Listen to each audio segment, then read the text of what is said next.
Oh, hi Emily, hi Viv. I thought I'd just do a quick video for you so that we can talk through these changes and amends. I think it's better for me to sort of explain my thinking really. So thank you for your feedback, and that all makes perfect sense. I've been playing with this kind of pretty much all morning really, just to sort of see how those changes affect things, and I've got a couple of screen grabs here all lined up for you so that I can sort of talk you through it. So this one on the left here is the kind of stripped back original layout. Yeah, so I got your feedback obviously about kind of reducing the size of this path and this area, etc, etc.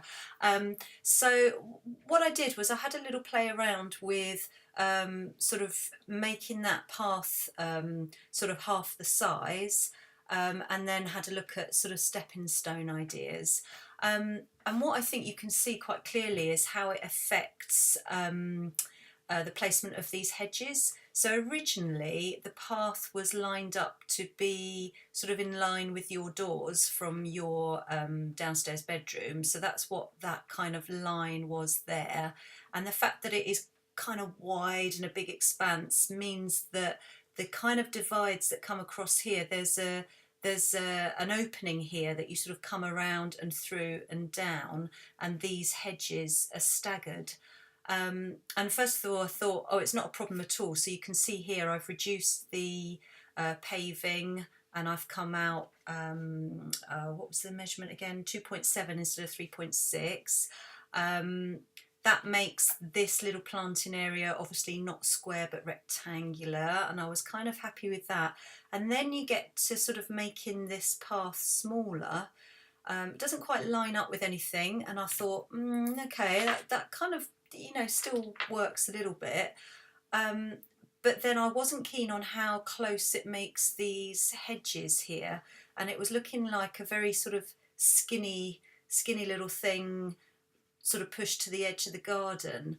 And then it didn't really make sense to have these two hedges very close together here, so I wasn't that wasn't sort of working for me.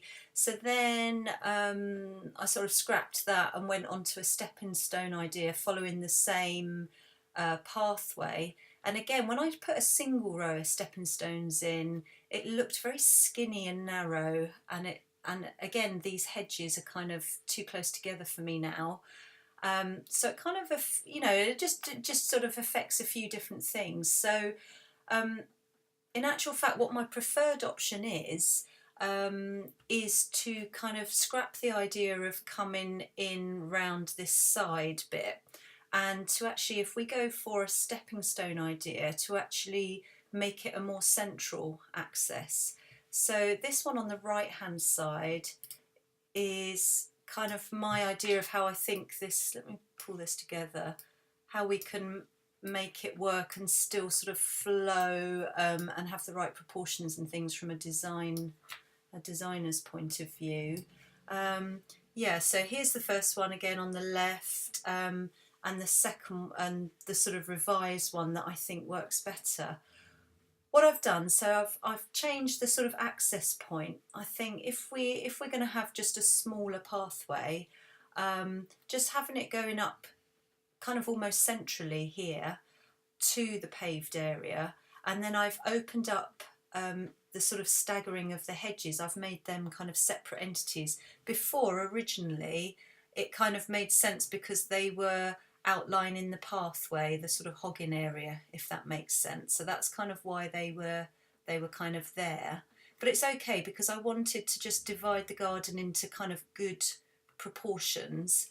The proportions kind of got lost here and here, but I think I've made them work again. I don't know if you can sort of see this or if it's just in my mind, but just by bringing this hedge line further down into the garden, keeping this one where it was with the peach trees, bringing this one down a little, it brings all my proportions back again. I'm sort of happier with the kind of divide of the garden. We've made this patio smaller.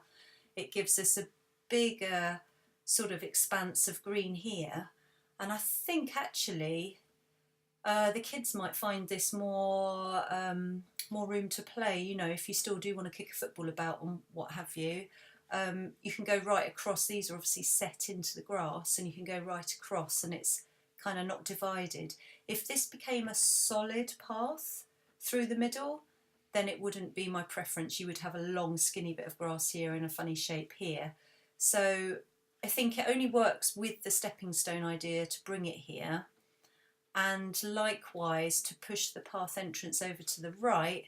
I think we need some kind of depth to it, otherwise it just looks a bit odd and skinny and throws everything out of whack.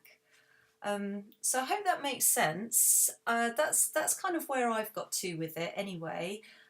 This patio area is now the 2.7, which is fine, and you can also see that I've taken out that hedgerow there. So I think if we keep this more open and have the two boundaries here sort of staggered, you know, offset from each other, that kind of makes sense. And then this lines up with the outer edge of the patio here.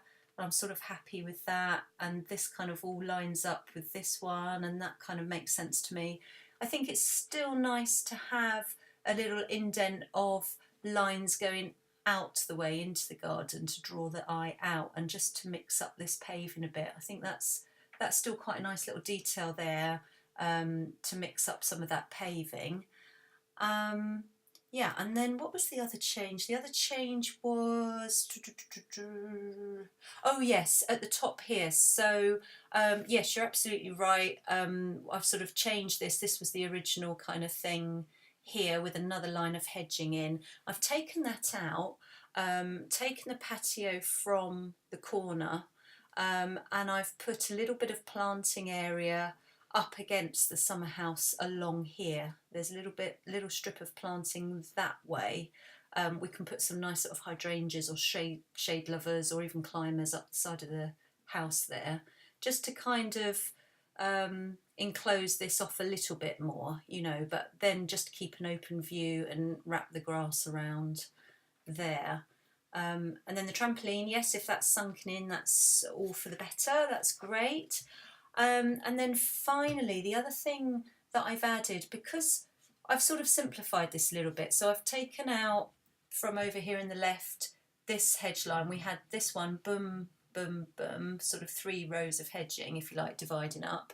I've taken this lower one out on the new design. So what I've added, and I think it helps, so I'll show you the 3D version in a minute.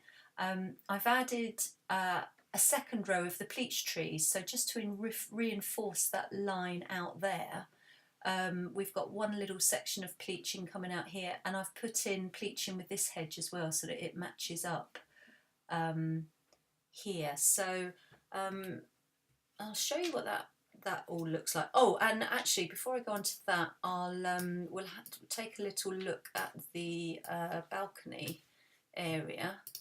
So here's the new balcony design. It's just a screenshot, so yeah, forgive the graphics are a bit blurry, but hopefully you get the idea. So yeah, I've taken out all the different sections, and we'll just go right across with the same material. I think I've got some material kind of suggestions for you, but yeah, I think it's a good idea to go and see them in person if you can get to either the Rockery Centre or Butterfields down in Luton has got a good display as well. This one that I've popped in here just for you to take a look at is a Stone Market product called Gravity. It comes in 3 different kind of colours: Gravity Steel, Dark or Basalt. And it also comes in nice big sizes, 800 by 800, and it's a non-slip porcelain product, which is absolutely gorgeous. Let me show you a picture of it now. Let's have a look. I think I'd pulled it up here. Yeah, so here we go. Here is Stone Market Gravity. This is a good shot to show you. Yeah, so this is a kind of roof terrace actually, with kind of nice casual seating area. This is the kind of colour I was thinking then. and you can have matching sort of grouting in between the stone, or you can have a contrast colour. These are the colours that it comes in, and yeah, is there any other pictures of it actually laid? I can't quite see any, but you can take a look actually in the brochure and sort of see what you think, and go and have a look. That's a sort of close-up of one of the darker ones. I think that's Gravity Dark, that one. So what I thought is something like that up on the terrace, up on the balcony, offset in a sort of staggered pave line. I've kept the screens and the raised planter here, and then just popped another one in this corner just so that we can sort of frame the view. And then if the what should we call it, the light, oh, what's it called, the sort of sunlight thing, if that is being taken out, then obviously you've got a much bigger space for putting another kind of informal dining set of your choice there. So this is really simplified. If it's just the same product all the way across, that's easy peasy. And I just think, just to suggest a little bit of set dressing really, you can get some nice things like sort of solar lanterns, you know, lovely candles. You could make it really cosy with some lovely sphere products. I've popped in a couple of these little sphere lights. I came across these recently. Look, these kind of things, I saw this advertised in the Telegraph at the weekend. These kind of lights that look almost like pebble shaped, or you can get spherical ones. I thought these looked great. You know, you could create quite a nice mood effect. They're very inexpensive. Look, 40 quid for those. Anyway, that's all kind of set dressing, if you like, but we could put in some nice little features like that. Let's go to, let me show you the actual balcony 3D and the whole garden 3D and see what you think. So here we go. This is with all the planting stripped out actually. So yeah, this would be the new overall effect. With the pavers going through the middle, creating that nice space between the two hedges. I think that's really key. And the extra row of pleached hedging here. So it would basically be keeping these two hedge lines the same height. Before we had the idea of having a high hedge here and a low here, but I think, you know, if we go back to this and just sort of stagger in two lines of pleached hedging, it keeps it very, very simple, quite structured, formal, and a little bit of planting wrapping round in front, because what you don't want is lawn going just right up to hedge, because you'll, I suppose you could have a little edging on there, but it would be nice to just soften it with a little bit of planting in front. So you've got a ground level planting, then you've got the hedge, then you've got the pleach trees above, so it's a nice kind of staggered effect. Yeah, and this is your very simple kind of, you know, upper terrace. So all your sort of informal entertaining and sort of dining would go on up here, I suppose. And I've taken it out from the one outside your bedroom, which does seem to make more sense. There's another shot of it with a bit more planting in place. So the trees within the patio give you a nice bit of dappled shade. And yeah, I think this kind of makes more sense to me. I did have your comment about that Danny had suggested the kind of water reel idea. We are doing that on another garden actually that he's doing for me, but it's on a much smaller scale. And I think for this one, yes, you're right. Unfortunately, it would blow your budget, I think, massively. I mean, the other small garden is about a quarter the size of this, and I think we're up at about 50 grand with all the water reel and stepping stones that we're putting in. But also this is a 10-metre run, so we would end up with quite a big sort of, you know, it would look a bit more like a canal. I'm a bit worried that, yeah, I think it's too much of a span to cross. Usually when I design the sort of stepping stones through water, I like to put 2 or 3 over, sort of just to have a small bit of water around. But this is 10 metres, and it would also reinforce the length. Whereas really, what I'm trying to do with this design, the whole point of cutting across is to kind of reinforce those horizontal lines rather than the sort of going lengthways, if that makes sense. I'm trying to kind of push out the barriers and the boundaries and kind of create those strong visual lines going across the garden. I was a bit worried, even with this path going straight down the middle, that it was a bit too reinforcing the length, but I'm happy with it being broken up by the grass running through, and these would be set within the new lawn completely flush, so you can just, it's almost as if they're not there, you run the lawnmower straight over top. I think that's also better than the resin idea, because unfortunately the resin, it's used a lot obviously for driveways and things. I have seen it used in gardens, but I've tend to only have seen them in kind of for disabled access and wheelchair access, or sort of sen gardens.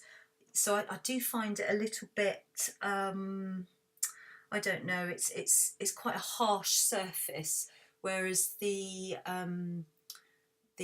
hogging, it was I'd kind of chosen the hogging because it's very natural and it's good for big areas, really big areas. It kind of, it's like a really soft surface, and it's kind of, yeah, it is nice in a kind of more mature, natural kind of garden like this. So I think the resin is just too highly polished and highly finished, and I don't think it would be the right kind of look, if I'm completely honest. So anyway, it's entirely your choice. This is just another suggestion. It's no problem at all. We can tweak and change this, you know, some more before we get the sort of proper quotes going. I think I've shown you everything that I've worked on so far. I've shown you everything. Yes, that's the balcony and the lights, the colours. Oh yes, so for the actual paving, for these areas of terrace and the paving going through, it would be nice to have a contrast. I quite like the idea of using something quite dark up here, the porcelain that I've shown you, but going for perhaps a lighter kind of sandstone or, you know, natural stone for these areas of paving. And sticking with Stone Market, there's no reason to stick with Stone Market. I mean, there's Marshalls, there's Ethan Mason, there's Global Stone, there's, you know, there's a whole host of suppliers, but I quite like this Stone Market product at the moment. But I was looking at another Stone Market product for the main area of paving. Let me just see if I can find it. Now I've pulled all this up, I've got everything hidden. Where's my... oh, sorry. Right, okay, should have had this. Here we go. Right, so the gravity for the roof terrace, and then this is a product that I really like, Sundera. So this is also by Stone Market. It's a natural stone product, comes in multiple sizes.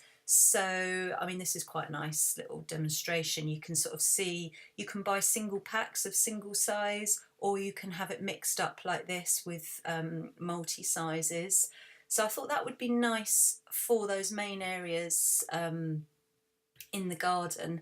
And then for the sort of mix, it also comes with a sort of matching small paver, and these are gorgeous. These lovely linear pavers. They don't look like block paving. Block pavers are much sort of smaller and fatter. These are lovely and elegant, and they look lovely in sort of strips. You can see here they've used it on the fascia of the steps, and they've used it around a border, just going off the camera shot there. And these tone in really beautifully. So this was my idea for these areas. Let me just pull this up side by side and you can get an idea. So for these little strips coming out from the house to be in these little pavers. So these pavers, oh, I forget the name of them now. What are they called? Namera or Namera? Namera? I don't know how you pronounce them, but they're a natural stone slimline paver, and they would just be set in at the same level as the big stones which are there. So it all just tones in beautifully. You've got the sort of different silvery blue tones, silvery blue grey, and then a few darker tones, and that would link in with what you would have up on the top. You would have like a darker tone, perhaps not as dark as that. I was thinking something like this. So you'd have that upstairs. Sorry to keep switching around like this, and then a mix of these with these, and then those three materials all tie in beautifully. It doesn't matter that it's natural stone downstairs. I think you wouldn't want to do porcelain in the whole garden because it will blow your budget entirely. You know, but I think the porcelain in the small area up on the terrace is worth every penny. And you can go out in bare feet, and like you say, it's non-slip and all of that. I think in the main garden, if you switch to then a natural stone, it will be more cost effective, and it will still all tie in beautifully. Okay, so yeah, that's kind of everything, I think. So oh no, sorry, one last thing. You asked about the paint colour choice for the summer house. I actually think if we go with these kind of tones in the garden, and then you've got all the green hedging and all the greens, it will be beautiful to have a sort of pale grey on the summer house with all the black touched up as well, the black fascias. I've actually just been in a very small garden yesterday planting. Let me see if I can bring that up for you. Yeah, here we are. This is a very small planting area that I did yesterday, and can you see this little tiny shed? This we had custom made, and it reminded me of yours because I thought, oh, this could look lovely. There we go. That picture looks very, very blue. That's just the lighting for some reason. But it's actually a sort of pale grey with dark black fascias and the door and the windowsills and everything. And it looks lovely once you've got a bit of green up against it. I mean, they've gone dark. We've gone urban slate on the fencing here. Once you've got some planting in front of it, it's really quite stunning. It really kind of pops out. So I was thinking something like that for yours. I think, you know, if this summer house was tidied up, the fascia, you know, boards at the top just under the roof line, sort of given a fresh coat of paint in the sort of dark grey or slate grey or black, and then this kind of paler grey, bluey grey on the fascia, on the boards, I think that would look gorgeous. Okay, I think I'm well and truly done, so I'll leave it with you. Let me know what you think, and the next step is to really sort of, once I've firmed up all these design elements, you know, we can do some more tweaks and changes, but really the boys can't be pricing anything until they really know square meterage of stuff. And I think, you know, where we have the path and what material and the size of these areas and everything, and what our chosen paver is for up here, that will all be very key to the cost. So at this stage I need to sort of confirm all of these things. Once we get this completely buttoned down, then from this 3D model I produce the proper scale drawings, which is a different bit of software. I just need to transport it over and spec it all up, and then those complete drawings can go to Danny and Matt and Dave for sort of costing out properly, really, because at the moment I've got nothing really to sort of send them for costing. It's all very, very rough. I would have to sort of mark out square meterages for them of everything. So it's better to just wait a little bit until we're completely buttoned down on the design. If we're all in agreement, you're completely 100% happy with it, then I produce the scale drawings, which will just take a matter of days once I get confirmation, get them off to the printers, and I can send out the proper plans to everyone. Then after that we'll start looking at planting, because I can't draw a planting plan until I know, you know, exactly what kind of square meterage of planting we've got. Does that make sense? I hope so. And sorry if I've waffled on a bit, and we'll catch on soon. Okay, bye for now. Thanks, bye.